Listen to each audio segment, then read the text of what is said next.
So I'm Joshua Schultz. I'm here with David Hill. Thank you for joining me. Thank you, Joshua. Yeah, and so we're going to be talking about his campaign, what he wants to do. We've been making a series of videos with the candidates of House District 5, and we're going to just get started right here. And so the first question is, who are you and why are you running? My name is David Hill, like you said already. I'm a businessman from Oklahoma City, and I'm running because I think we have to defeat Kendra Horn. We have to replace Nancy Pelosi, and we have to get back to business in Congress, the business of Oklahomans, the business of Americans. We have to end the circus and the dysfunction and the brokenness in Congress, and I intend to fix that. All right. So we're going to talk real quick when you just mentioned that, so a good segue into this. What are your three main issues? You're elected, Vice President Pence swears you in. Mm-hmm. What are your big three issues you want to tackle when you get there? Right. So I think all Americans are very concerned about health care, and it seems to me that we have one of two answers on the table right now for health care. You'll hear about it all the time from the Democrat side that the answer for health care is socialism.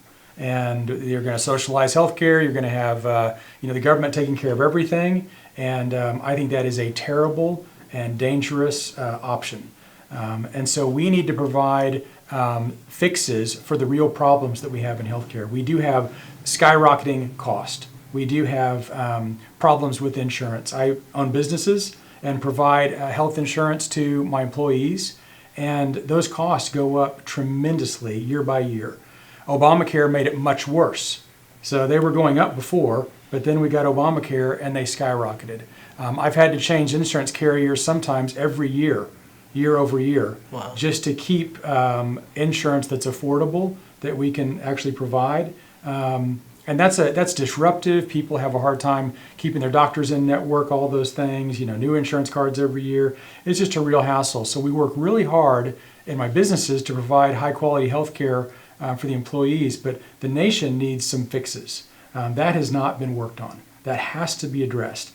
I am confident that ingenuity, creativity, free markets, that the American people, if they are freed up to attack this issue, we can solve these problems, and we can come up with good solutions for the American people that will continue to provide Americans with the highest quality health care in the world, period, which is where we are now.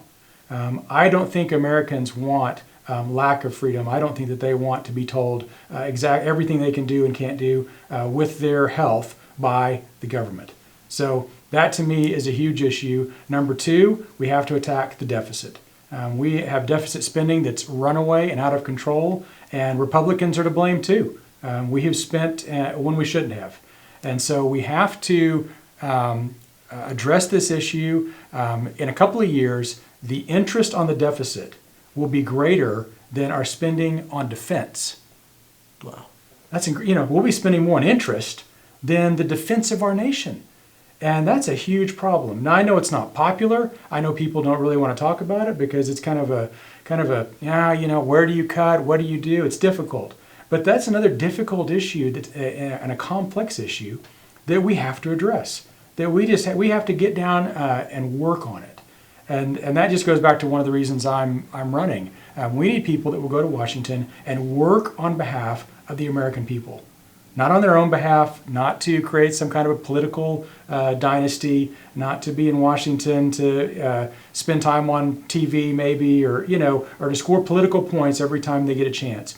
There is a lot of hard work that needs to be done that's not getting done. And and that's why I want to go. So that'd be number two, to address the deficit. And number three, I think we have to continue to look at our military and how we're dealing with a very long and protracted time of depletion in our military. My son flies Black Hawk helicopters. He's an officer in the Army, went to West Point, and his Black Hawk that he flies is older than he is. So he's 25, and his Black Hawk is older than he is, that he flies in battle scenarios and in training and in tests. That's a big problem. And we have a lot of heavily used, outdated, and old equipment in our military. And that's because we've been at war with terror for many, many years. We need to address that, and we need to address the way our troops and our equipment has been used and how it is going to be used in the future, and we need to prepare for the future. I'm really proud of President Trump and the steps he's taken in that direction, but there's a lot more work to do, and he needs a Congress that will support him in doing that instead of fighting against him every step of the way.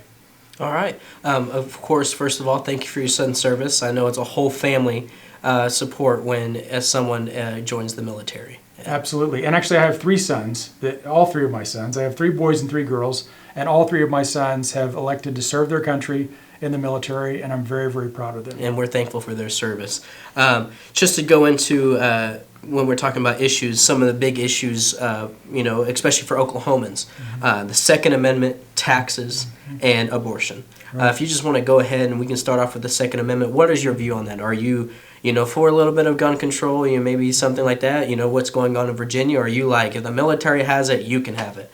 I think that we have lots of gun control already, and we ought to use the laws and use the regulations that we have much more effectively. I do not believe we need new or additional gun control. I think that in the past we've even had gun control that was excessive, and I'm glad that some of that has passed. So no, I'm a strong supporter of the Second Amendment. I think that Americans should have the right to defend themselves. I think that these arbitrary ways to define weapons, like say assault weapon, because something cosmetically looks like something, we're going to ban it when it's no different than a hunting rifle, or in its capacity or in what it can do. So I think that a lot of these talking points again that are launched out there on maybe morning news or whatever, no, I wouldn't support that. They're destructive and nonsensical. Okay. And so just to delve into taxes real quick, rising tuition costs, you mentioned the Democrats, they're thinking raising taxes to make college for free in public institutions.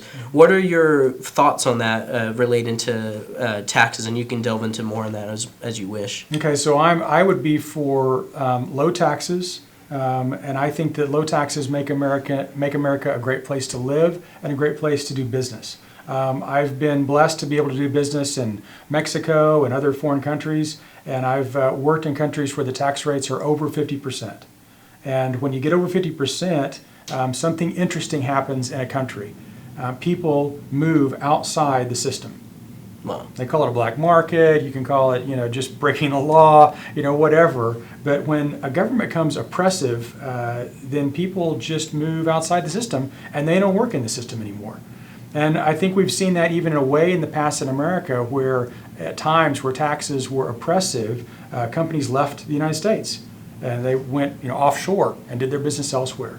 And so we have to keep taxes low in America, both for workers and for businesses, so that America continues to be the #1 place to do business in the world. So that's a function of taxes, it's a function of regulations, it's a function of having highly skilled workers and natural resources. Right now, if you look at who's coming to America to do business, we have Mercedes-Benz, BMW, Hyundai, Toyota, Honda, great companies and other electronics companies and other industries building massive plants here in the United States. Well, why is that? Well, it's because America is a great place to do business. We want more of that, not less of that. That makes America and Americans richer. You can't just take money and take money. You need to make money. And so the socialist plans to, we're going to spend your money, we're going to take your money, we're going to take a whole bunch of your money, and then we're going to spend it, that is great until you've taken everybody's money. And we've seen that in countries all over the world. We've seen that in Venezuela. We saw that in the Soviet Union. We see that time and time again. Those governments that sounds good until the money's gone. And then the country is bankrupt and the country is worn out. There's nothing sadder to me than to see a country like Venezuela, one of the richest countries in the world in the past, every natural resource you can imagine, great people, and Venezuela is just bankrupt and crumbling as a nation. It's terrible and that's sad. And that's the socialist Democrat plan for the great United States of America. Dangerous, scary, and will be a horrible failure. Okay. And just real quick on the issue of abortion, what are your views on that? I believe that life is precious, and I believe that life is a gift from God, and that all life is precious. And I think if you don't protect, you can't decide what life you're going to protect and what life you're not going to protect. Yeah. And so I believe that whether it's an infant in the womb or an elderly person or a person with a disability or a person maybe that is looked down on by a certain segment of the society, that life is precious, and we should treat all people with dignity and respect and love. We're called on to love each other. And so it doesn't matter if we disagree, it doesn't matter if we should love each other and treat each other with dignity and respect.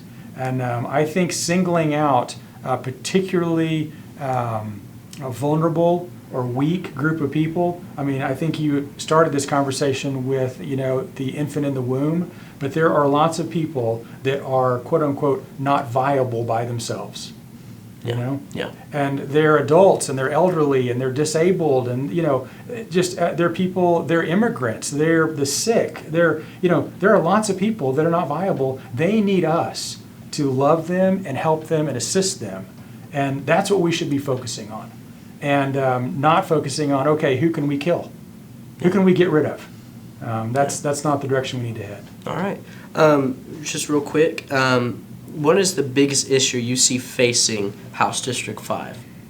The biggest issue? Well, I think the biggest issue facing House District 5 is we have an incumbent that ran as one of us, ran as a moderate / conservative, and would represent District 5 and represent Oklahomans.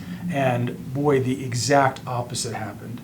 She went and her very first action as the congresswoman from CD-5 was to vote in Nancy Pelosi, her very first action. And then she went right along voting for Nancy Pelosi and her bills 90% of the time, voting with AOC more even than she voted with Nancy Pelosi.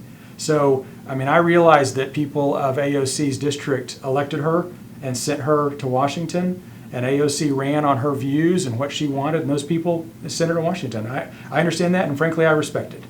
But that is not what Kendra Horn ran on. Yeah. And so she has gone and been, she's one thing in Washington, she's another thing here. I think it's a travesty that we have a billionaire, Bloomberg, putting people in office in Oklahoma. And that's exactly what happened. Bloomberg came in here, he spent hundreds of thousands of dollars, if not millions, and he's now got ads on TV every day. If you watch TV for even 5 minutes, you'll see Bloomberg promising he's going to do it again. Not only is he going to pay for the presidency, he's going to pay for CD-5 for Kendra Horn again, and that is just wrong. New York City, Michael Bloomberg should not be picking the congressperson from our District 5 here in Oklahoma. Yes, totally. And just one quick question. We're all college students here, and it's a big issue. How do we tackle the tuition, the rising of tuition costs to go to college? Absolutely. Well, I'll tell you one thing that hasn't worked. Giving colleges more money hasn't worked. Yes. Because you give them more money and they just raise the tuition. And I have had 4 children in college, and I've got 2 more to go. So I'm very familiar with just how expensive college is and just how difficult it is for Americans to seek a great education for their children. But really, that question also translates to education everywhere, at all ages. So, there are people in America that are looking for a good education for their first grader, for their 5th grader, for their 9th grader, for their, as well as college. And education is expensive, and the money that's gone into it has not equaled an outcome of quality and excellence. Does that make sense? Yes. So, again, I think rather than the government being more involved, and I think rather than the government mandating things and taking over all education, which I think is what some would like, and that's really, when you think about free education for everybody and the government paying for it, what you're really saying is government's going to control all education. Because if government's paying all the bills, guess who's going to make all the rules? The government. That's right. So that is the exact wrong direction to go. What we need is we need more freedom, we need more options, we need more competition, and we need the government to get out of student loans. Why do you think the costs have gone up? Because there's more money available for people to pay because the government has said, hey, we'll take some of these student loans on. So we need the government out of that business, and we need for the market and innovation and the people to help drive those costs back down, and they will. That's the way America works. Yeah, totally. And just, thank you for your time, of course.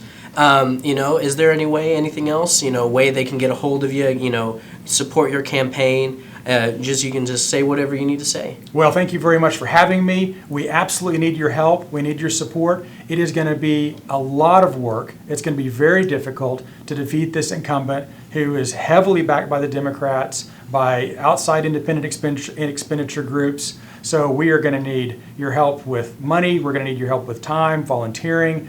Tell your friends about David Hill. I hope that I can win your support, your trust, and I give you my word, I will go to Congress not to work for me, not to work for any other interest group, but to work for Oklahomans. And I will do that to the best of my ability. Thank you very much. All right, thank you for your time.